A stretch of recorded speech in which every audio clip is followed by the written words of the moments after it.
佢喺Leon喺香港度拍好多電影嘅。咁我想問下Leon你啦，有邊一個你拍戲嘅場景咧係覺得特別值得推介嘅咧？咁其實香港好多地方都值得推介嘅。咁首先 Michelle 所講18區啦。咁其實喺當然我哋香港啲旅遊重點啦，譬如包括山頂啊，可以睇晒成個香港嘅夜景。咁有時可以去到飛鵝山嗰邊，見到朋友揸車帶上或者旅遊車上去嘅時候，可以睇翻香港同樣嘅夜景。或者你可以選擇喺香港酒店附近嘅高尚嘅碼頭，喺高幾級嘅時候，你可以望到好近嘅香港夜景，都係香港嘅特色。係好少地方可以咁近地方可以睇得成個城市嘅。哦，即係夜景啊，最殺食啊，好啊，好啊。又係見到殺食嘅遠有出海㗎嘛。其實我自己同學都好多朋友，佢哋嘅口味係點，大家我都好了解嘅。咁其實係佢食啲比較濃味道啊，同埋一啲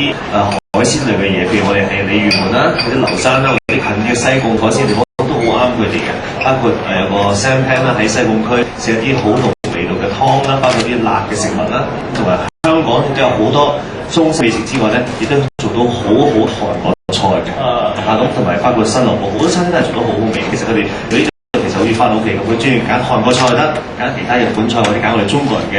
海鮮類點心，都係佢哋中意嘅呢個食嘅。咁聽日我就會去韓國做個富春勇漢姐姐嗰個地方嘅名啦，嗰個電影節，咁就會係一部電影係香港同埋日本合資嘅一部叫《不死甜蜜》。咁其實係一個香港旅遊局咧就安排之下咧，我哋喺呢個富春電影節完咗之後咧，當日喺18號喺漢城咧會做啲推廣香港嘅活動㗎。咁同埋喺嚟緊嘅呢2年裏邊，咁黎明所做嘅區或者出去外埠係離開香港以外，我哋都會係有一啲係輔助形式去點樣幫香港去宣傳我哋香港好好嘅旅遊。